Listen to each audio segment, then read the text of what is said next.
Ethiopia, Ethiopia has a very interesting history. Very interesting. When you look at Ethiopia.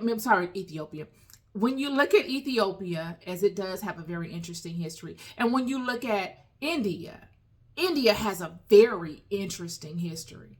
When you look at Nubia, you're looking at portions of what one would consider Ethiopia at one time. When you look at Sudan, you're looking at what one would consider Ethiopia.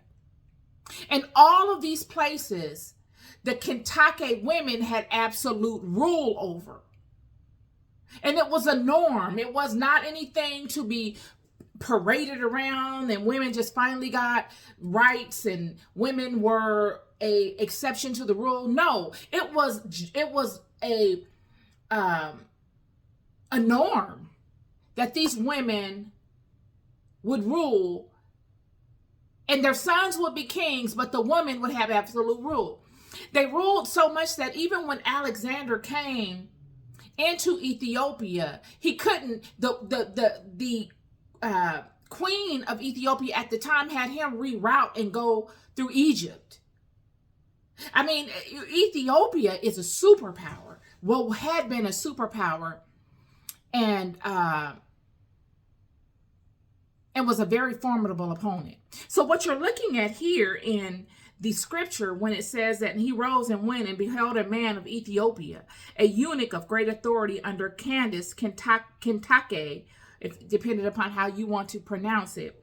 But in ancient times, it was Kindake or Kintake, queen of Ethiopians, who had the charge of all her treasure and had come to Jerusalem to worship. So that tells you something. We're looking at the second time that somebody from Ethiopia is presenting himself or themselves to the nation of Israel that has vast amounts of resources, and they come to inquire spiritually. They come to, when Queen of Sheba came unto King Solomon, it is said in scripture that she came to prove him. Even though she came bearing many gifts, she needed to see that he was worthy of those gifts. Worthy in what way? To see if he was spiritually sound, if he knew what he was talking about. How could she prove him if she wasn't always already proven? She needed to make sure that he was deserving of what she had to offer in abundance, because she had it in abundance. She had already been proven. She grew up in the ranks of this. This was an ancestral thing on her part.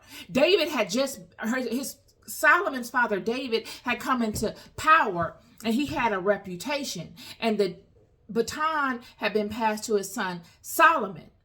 Somewhat different than the way Queen of Sheba was raised. She comes from a long line of rulers that ruled this way.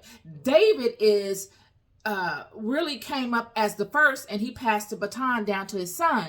So she had to have come to prove him, to make sure he was deserving, because word had gotten out about what had happened. You must remember that the God of Israel had done had never been done before. Even though the Queen of Sheba and all of those that had come before her did have a hand in adoration of the original Christian house, the way, and had a hand in walking arm in arm with all of those great ones that really formed the house, the Gnostics and the Essenes, they did not really adhere 100% to the way. That many of them honored multiple gods. Many of them still stood in the old way, and they hadn't transitioned 100% into this new way. Yet they were aligning themselves in a friendly manner, in helping them in a brotherly or sisterly way establish themselves, because there was some commonality there. There was history there.